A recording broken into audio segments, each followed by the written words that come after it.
I've been in eating disorder recovery for over 3 years. In fact, I'm pretty recovered. In this video, we're going to talk about everything, the ugly, the truth, anything from water retention to mental hunger, physical hunger, weight redistribution, and everything that, most people want to learn more about. At the beginning of this video, here's a little disclaimer. This is all just my personal experience. And even though I'm trying to give you guys some guidance, please remember that everybody is individual. And especially if you're unsure about anything physical, please always see a doctor. This is really important for me because you never know. And if you're just a little bit unsure, just be safe, please. Listen to your doctor's advice or ask a second doctor if you're not happy with what you're hearing. But please make sure to be physically safe.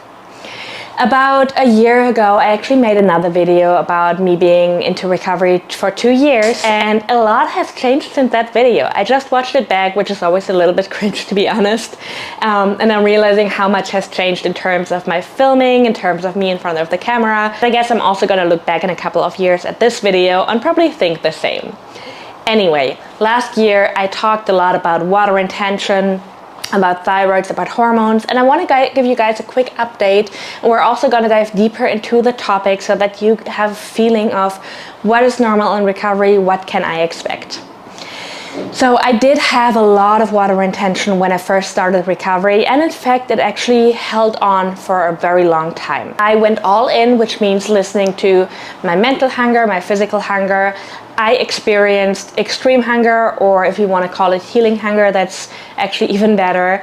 And the medical term for that is post-starvation hyperphagia. And for those of you who are not familiar with the term, it is something that is super common in eating disorder recovery, or for anyone who has been restricting for whatever reason for a certain amount of time. And extreme hunger basically means having a lot of hunger, having a lot of physical and also mental hunger. So thinking about food all the time, feeling like you're obsessed with food, when that is actually really normal. A lot of people ask me, is it really still mental hunger? Am I just being greedy? I'm like thinking about food. Shall I really eat whenever I think about food? And the simple answer is yes. I know it might sound extreme to some of you, and especially coming from a restrictive eating disorder, it might feel like the end of the world. But in fact, it is so important to listen to it because extreme hunger is there for a reason. One of the things it will do for you is to help you really give your body everything that it needs in order to heal, because we underestimate how much energy the body needs. In fact, the body actually needs a lot of energy overshoot before it starts repairing, so that is something to keep in mind too. And on the other hand, it will also help you to rewire your fears, because the more you listen to your mental and physical hunger, the more you will have to face fear foods, have to face certain amounts, and that can be extremely helpful in recovery. So when I went all in, I had a lot of water retention. I started my recovery in, I want to say January, February. And by the time that summer hit, I was like all in. I was already weight restored. I actually gained a very much weight in a very short amount of time, which is totally normal, totally fine. And I had so much water retention that I couldn't even wear my regular shoes. Water retention happens for several reasons. One of the reasons can be that you avoided carbs for a very long time, somebody who was restricting for a long amount of time and then goes back to eating normal amounts or listening to their extreme hunger and eating more carbs.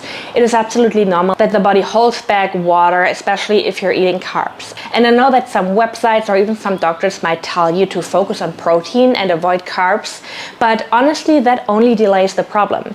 Because since you're in eating disorder recovery, you will have to face it anyway.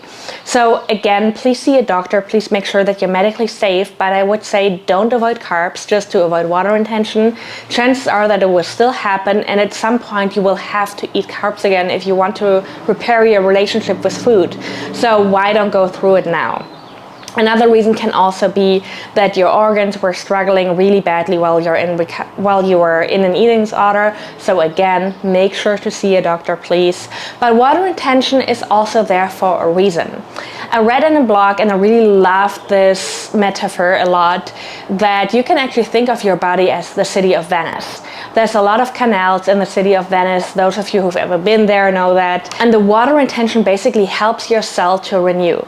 Because when you're under eating and your metabolism slows down, there's not enough energy to renew cells. And the cell renewal and cell repair is a big part of recovery. So the more water your body is holding back, the more it helps the cells to flush out and to then be able to rebuild new cells.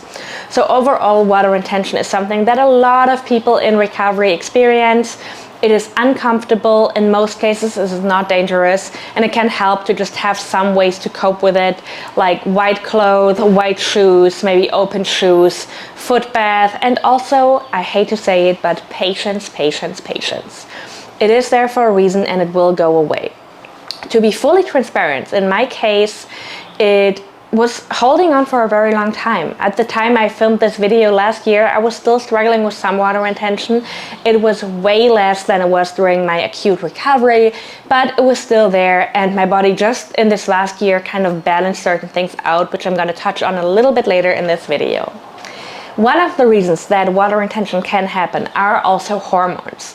For most people who experience some extreme eating disorders, hormones can be disrupted.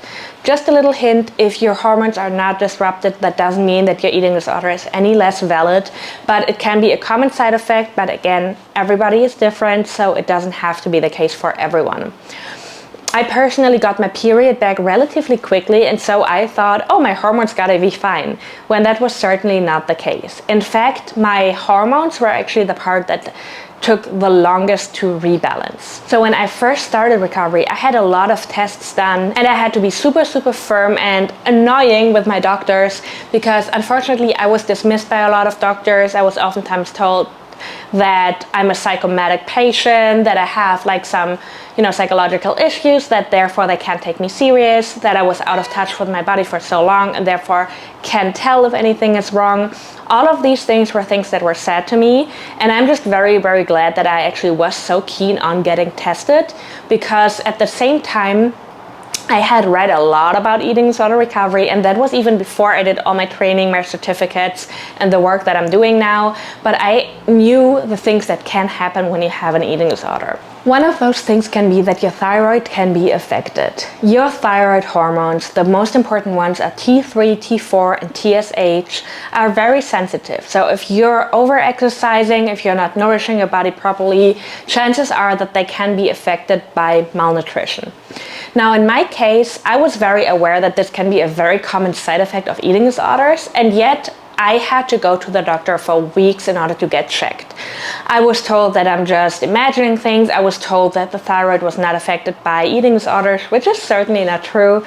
But this just showed me at the beginning of my recovery journey that I will have to stand up for myself. So I'm just telling you this because sometimes you need to go to another doctor. Sometimes you really need to be keen on getting those checks, because it's about you and your body. And unfortunately, what I learned in my recovery is that many doctors do not know enough about eating disorders. They might know it on the surface level, but they are not aware of all the things that can be impacted. Now, to be very honest with you guys, I got my thyroid checked in the beginning because I hoped that this could help me to speed up my metabolism and to lose some extra weight, and that just shows you how caught up I still was in my eating disorder. The thyroid can have an impact on your metabolism, that is true, and oftentimes when you have hypothyroidism, which turns out I had, then you can experience hair loss. Sometimes you're very cold, even though I was sweating the whole time because I was in recovery. It can have an effect on your skin. A lot of people experience dry skin, depression, anxiety, very low energy. All these can be signs of a thyroid that is not working properly. Now, in my case, my doctor only wanted to check T3 and T4, and even that took me a long time, because first he only wanted to check T3. T3, T4, and TSH all work together.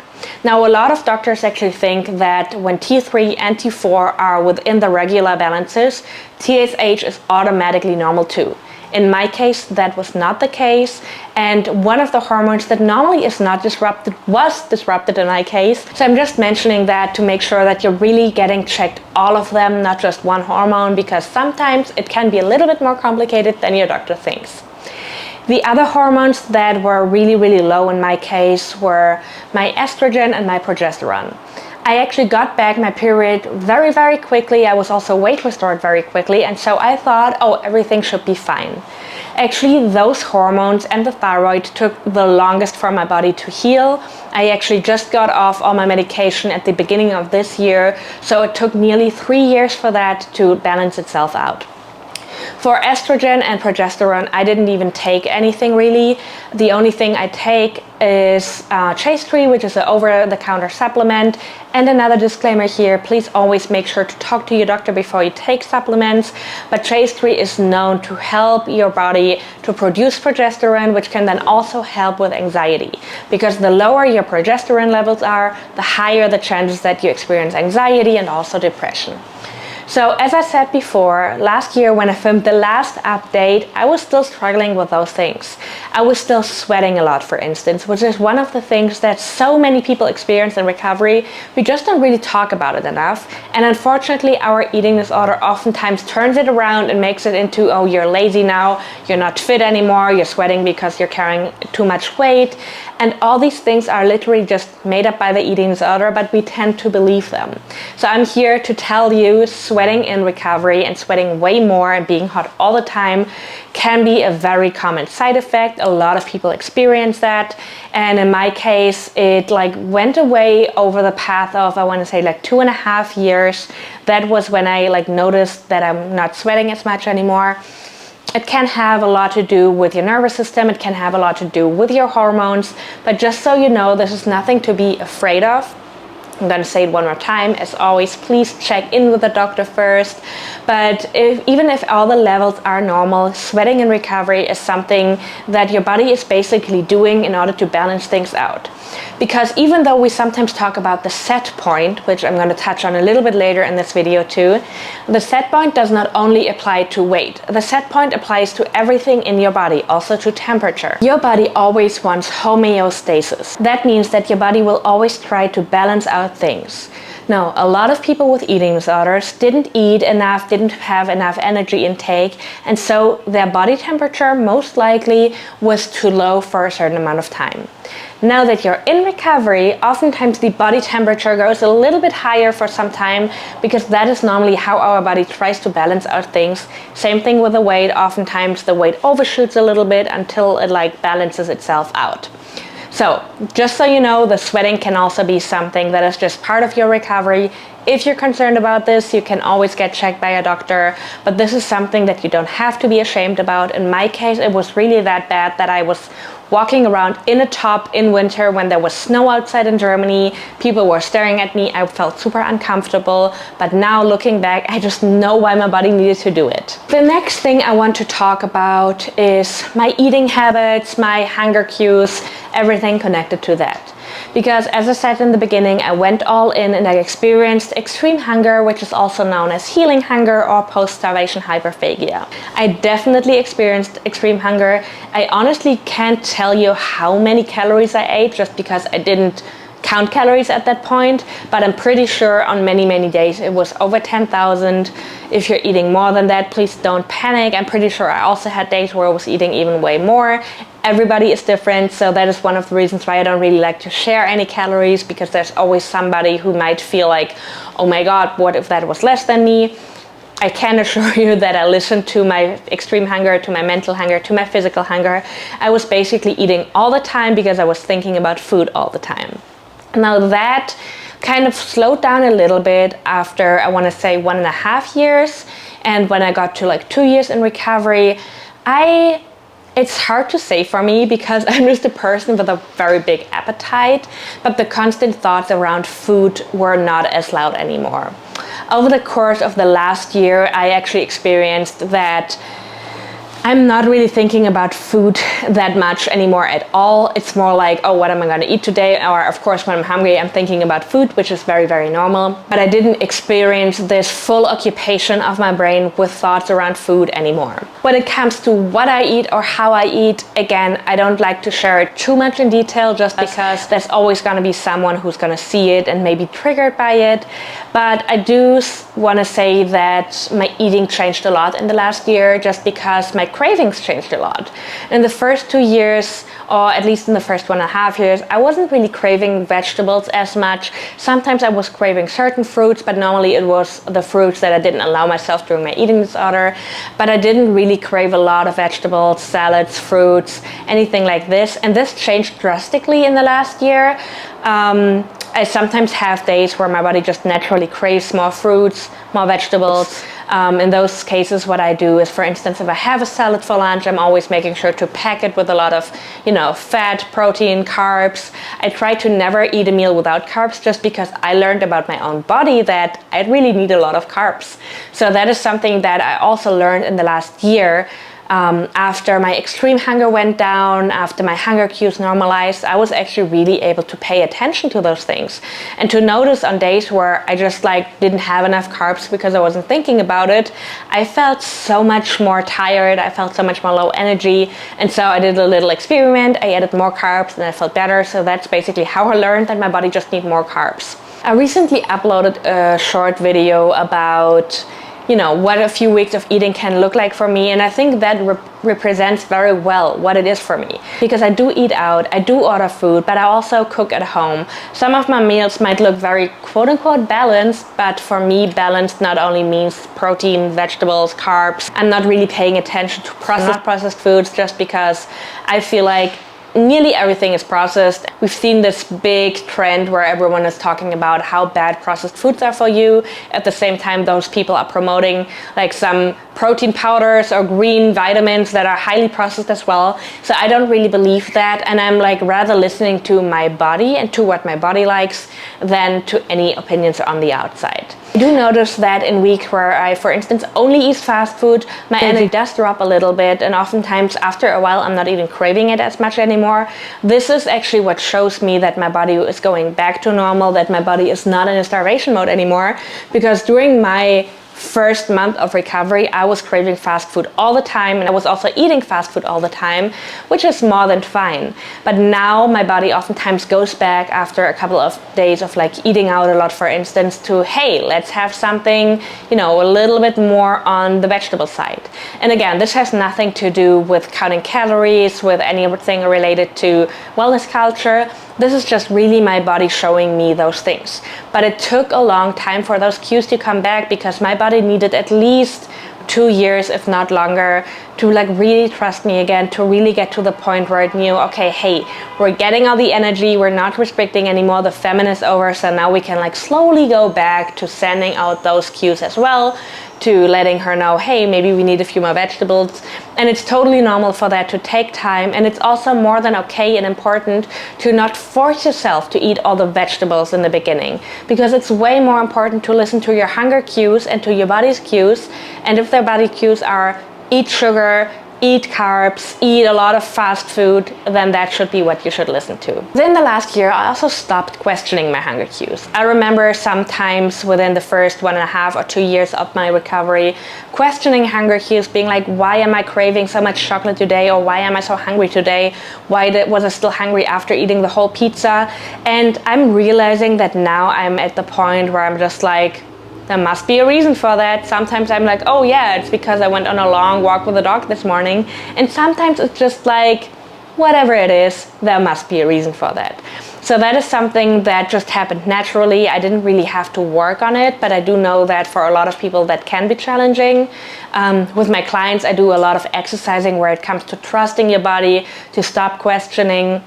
And then for some people it just comes naturally, and that is actually something that I'm just now noticing, because it came so naturally, it didn't play such a big role anymore. But I'm definitely not questioning my cravings or hunger cues anymore. Now we're coming to a topic that I know is so important for so many people, and that is weight gain, weight loss, weight redistribution. And I just wanna say at the beginning of this chapter that for me in the beginning, that was the most important topic. I was reading all the studies, I was watching all the videos to make sure that I really know how long it is going to take, that I really know, am I an overshoot weight or will that be my body for now?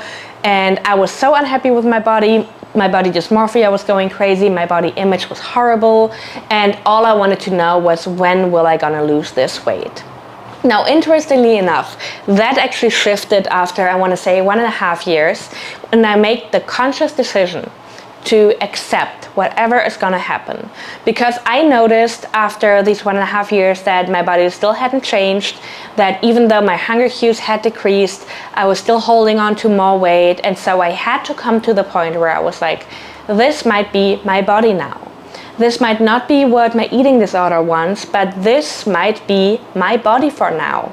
This might be my body for the whole life. So I continue to wait for the weight to go down, or I can start to really accept this.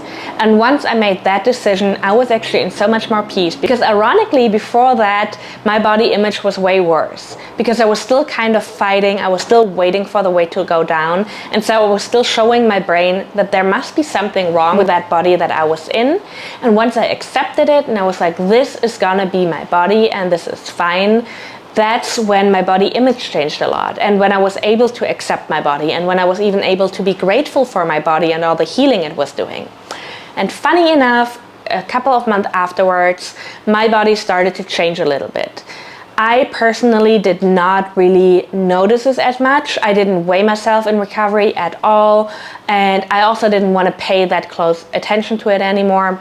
In the last year, I also experienced some health issues. My kidneys were, causing some issues. I was sick all the time, and so I wasn't really focused on any bodily changes. And then at the beginning of this year, I went back to the doctor to get my hormones checked, and all of a sudden my thyroid hormones were normal again, my estrogen, my progesterone was normal again, and that showed me that my body still needed this extra year to really balance things out. Within the same time frame, my body started to change, and I'm not gonna lie, it was honestly a little bit scary, because when you've had such a big preoccupation with your weight for such a long time, and then came to a point where you really accepted that, and then the weight goes down again, it can trigger a few things. In my case, it was actually more on the external side, because I did get some comments that made me a little bit mad, because I did get some compliments from certain people, and while I know that people don't think about it, that these people are probably also caught up in diet culture, it actually made me feel like, what was wrong with my old body? And the answer is nothing was wrong. But for me personally, when my body changed without me doing anything, without me trying, and then people complimented me, it actually really triggered this disappointment. Because I was like, you're complimenting me for something that I have no control over, for something that I didn't even intend it, that just happened. And again, I understand the compliments, I understand that people are caught up in diet culture themselves, that they maybe thought that I was trying to lose weight.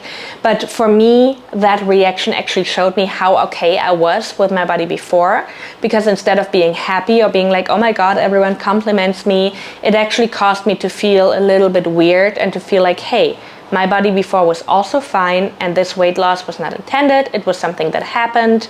It was something that showed me that my body feels safe again, and it actually even increased the feeling of, I want to make sure to always listen to my body, because this phase in my life showed me that my body finally came to the point of trusting me again, that my body was finally healing all the internal things, everything that was still remaining.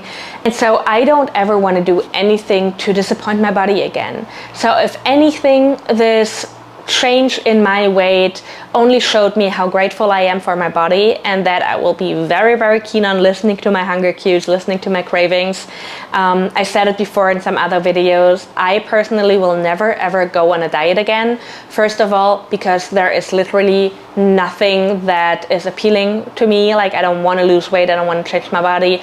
If my body were to change again, if my body were to gain weight again, I would not go on a diet, because I've been able to accept my body the way it is, and to also look further than just the body size. I see myself as a person. I look at health from, an outside perspective, from a bigger perspective than only the weight, because in the end, your weight does not say anything about your actual health. And also because even though I'm fully recovered, I work with people in recovery now, I still know that I have some predispositions. And so going on a diet could potentially trigger some things again. And so I will always make sure to listen to my hunger cues, to listen to my cravings, and to not put any of this in risk. Another thing that changed in the last year was my relationship to working out. I started to work out again over, I want to say pretty much a year ago. Before that, I had a short attempt of working out again, which then quickly turned into old behaviors because in my mind, because I have a history of over-exercising, my eating disorder and my over-exercising habits were very closely connected. I don't know if you know the phrase, neurons that fire together, wire together, and that was exactly the case for me. So I really had to do a lot of work on like distinguishing those two topics, on learning that my exercising does have nothing to do with my eating, that I can exercise without falling back into old habits, and that is something that I spent at least another 6 months on before I went back to exercising. At the beginning of last year, I met my boyfriend who's a personal trainer, and I'm not gonna lie, in the beginning I had a lot of stereotypes in my mind, and when he told me on our first date that he is a personal trainer, I was like internally not panicking, but I definitely was like, oh, is that gonna work? And then shortly afterwards he ordered a pizza and told me that he has a big appetite, and the better I got to know him, the better I understood that he's not the kind of person who counts anything, who's dieting or anything like this. If anything, I would say that he has a very healthy relationship to food. There's nothing that he cuts out, and oftentimes he actually even reminds me to eat a little bit more. For instance, if we plan a hike and even though I've had my breakfast, oftentimes he's the one who's like, hey, have a little extra today because we're gonna go on this big hike and we have a couple of hours until we eat lunch. So if anything, that was helpful. And also to start working out with him completely brought me out of my old habits where I was always working out on my own to make sure to get in the steps, to burn a certain amount of calories. And ever since we started working out together, it was never about the appearance, which was something that was super important for me because as a teenager I actually really enjoyed to work out, but I kind of lost that with my eating disorder. So getting back to working out, but really distinguishing that from the appearance part was extremely helpful, and I was able to develop a relationship with moving my body again that is very intuitive.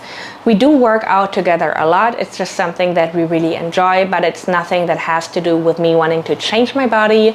And I do have days where I'm just like genuinely tired, or where we talk about, hey, do we want to work out? And one of us is tired and we're like, okay, let's just listen to our bodies. We can still work out in a couple of days again.